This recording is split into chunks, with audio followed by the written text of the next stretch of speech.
Ada banyak orang yang tidak tahu bagaimana ajaran dari Pendeta Erastus Sabdono ketika dia bicara tentang Yesus Kristus atau Allah Tritunggal, atau bagaimana dia bicara tentang soteriologi, doktrin tentang keselamatan. Sudah banyak orang yang mengkritisi posisi Pak Erastus, tapi selalu saja para pengikutnya itu tidak mempedulikan, karena yang mengkritik Pak Erastus katanya adalah orang-orang yang tidak paham Alkitab, atau bahkan tidak pernah belajar secara formal di sekolah tinggi teologi. Nah, kebetulan pada 30 Oktober yang lalu bertepatan dengan Hari Reformasi Gereja, saya mengikuti sebuah seminar dengan topik Injil palsu dalam gereja. Waktu itu pembicaranya adalah Dr. Stefri Indra Lumintang.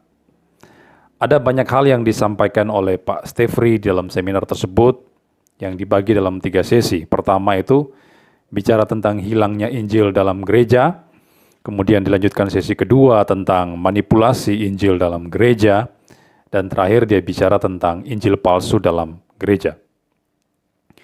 Pak Stefri banyak bicara mengenai tidak adanya lagi Injil sejati dalam gereja, dalam banyak gereja di abad 21 ini. Disebabkan oleh karena banyak faktor menurut beliau. Ya, misalnya adanya gap ya antara Injil orisinil yang ditulis oleh para penulis Alkitab dengan berita Injil oleh para pengkhotbah masa kini. Ada perbedaan di sana, perbedaan pemberitaan.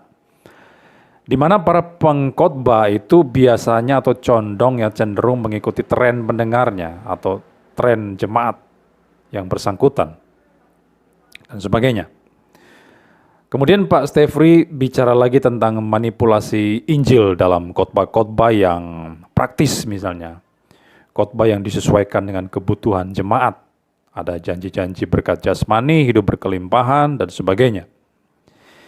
Lalu Pak Stefri mengakhiri presentasinya itu dengan membahas Injil-Injil palsu. Yang isinya itu tidak ada pemberitaan tentang Kristus sama sekali. Bukan Injil keselamatan, tapi Injil kesejahteraan hidup, ya, berkat rohani, berkelimpahan, kesucian ilahi, dan sebagainya. Yang menjadi penekanannya itu tentang hal yang demikian. Bukan lagi Kristus yang ditonjolkan, yang diberitakan, yang disampaikan, tapi hal yang lain di luar Kristus. Mereka yang memberitakan Injil palsu itu, seperti itu adalah orang-orang yang terkutuk. Ya, dalam Galatia pasal 1 ayat 8, sesuai dengan statement dari Pak Lumintang.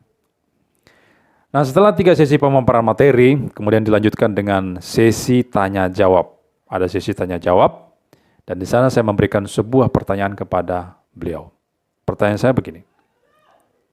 Untuk poin Injil demi kepentingan politik organisasi, pertanyaan saya, bagaimana Bapak merespon Injil miring atau Injil palsu yang disampaikan oleh Pendeta Dr. Erastus Sabdono, misalnya tentang adanya kesalehan hidup untuk diselamatkan, ya, teori corpus delictinya Pak Erastus. Kemudian adanya hierarki, ya, perbedaan posisi antara Allah Bapa dan Allah Anak, di mana Bapa itu lebih tinggi posisinya dibandingkan dengan Allah Anak, ya, dan sebagainya. Kira-kira bagaimana tanggapan Pak Stefri tentang hal ini? Nah, mengapa saya bertanya tentang ini kepada beliau? Pertama, karena Pak Stefri ini adalah seorang pendeta, doktor teologi, pendiri dan ketua dari Institut Teologi Insani Internasional, juga dosen di beberapa STT di Indonesia, bahkan sampai ke Malaysia. Jadi beliau ini bukan orang yang sembarangan dan memang punya kapasitas dalam memberikan pendapat. Hal ini untuk menjawab tadi, ya, penolakan dari orang-orang yang mengagumi Pak Erastus Sabdono terhadap kritikan dari orang-orang yang menurut mereka itu tidak paham Alkitab. Karena bukan seorang S3 misalnya. Nah, karena Pak Erastus Sabdono adalah seorang doktor teologi, maka yang berhak menjawab beliau atau memberikan pandangan pendapat tentang ajaran Pak Erastus adalah orang yang juga S3, yang juga doktor di bidang teologi. Yang kedua, mengapa saya bertanya demikian? Karena Pak Stefri ini adalah salah satu bagian dari sebuah badan atau organisasi di mana Pak Erastus Sabdono juga ada di dalam lembaga yang sama, yaitu di BMPT KKI, Badan Musyawarah Pendidikan Tinggi Keagamaan Kristen di Indonesia. Pak Erastus di sana menjabat sebagai ketua eksekutif, lalu Pak Stefri Lumintang sekretarisnya, sekumnya Pak Erastus Sabdono. Nah, dalam presentasinya Pak Stefri Lumintang membahas salah satu poin, yaitu tentang Injil demi kepentingan politik organisasi. Apa itu? Yaitu berita Injil yang disesuaikan dengan agenda politik sebuah organisasi. Di sana mereka tidak lagi memberitakan Injil yang murni. Ya. Itu sebabnya saya bertanya dan ingin tahu bagaimana konsistensi dari Pak Lumintang terhadap materi yang beliau sampaikan sendiri, jika itu diperhadapkan dengan pengajaran miring dan sesat dari ketuanya sendiri, Pak Dr. Erastus Sabdono. Nah, walaupun pertanyaan saya itu kelihatannya kurang dipahami oleh Pak Stefri Lumintang, kenapa kurang dipahami? Karena pada waktu itu moderator atau yang menangani yang menangani sesi tanya jawab ini agak sedikit memodifikasi pertanyaan saya waktu itu, karena saya menyebutkan nama Pak Erastus Sabdono di sana. Nah, saya waktu itu memberikan pertanyaan lewat chat di Zoom dan menyebutkan secara jelas nama daripada pendeta Erastus Sabdono. Tapi yang menangani tanya jawab itu sedikit memodifikasi dengan menghilangkan nama tersebut. Beliau hanya mengatakan ada seorang hamba Tuhan di Indonesia.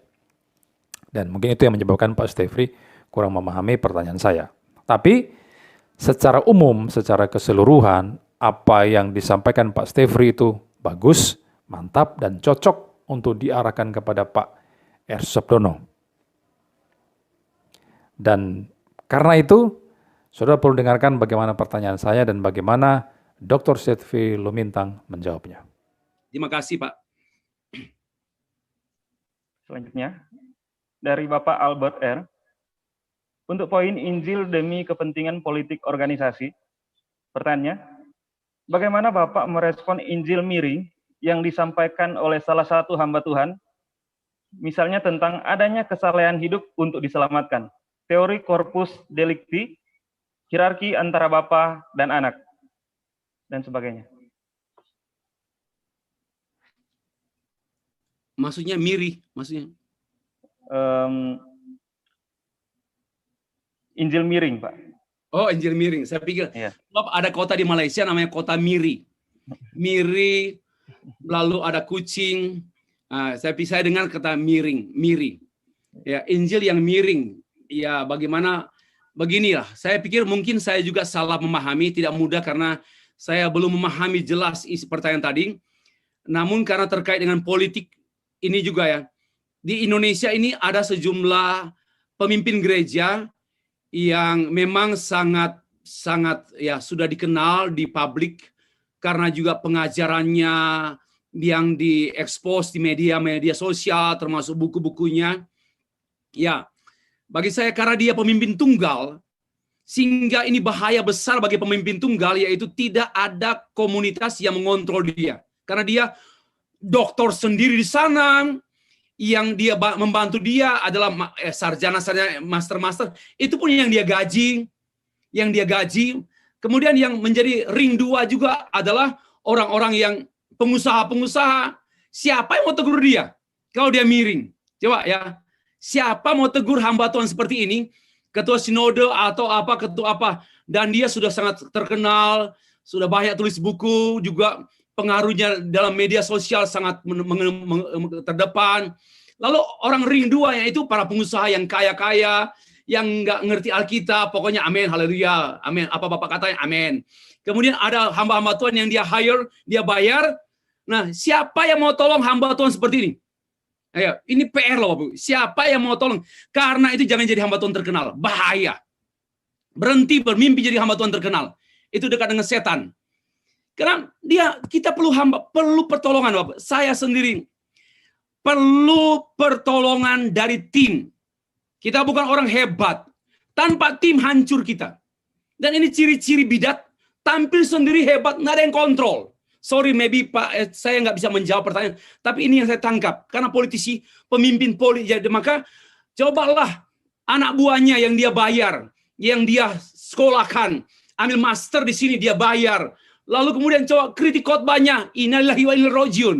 Coba keluar PHK itu atau disingkirkan. Nah, inilah namanya politisasi ya. Bicara siapa mau tolong mereka? Maka sekali lagi jangan coba-coba jadi terkenal. Bahaya sekali Bapak Ibu. Sorry, minimal ini yang saya jawab walaupun mungkin saya soalnya belum mengerti pertanyaannya. Terima kasih.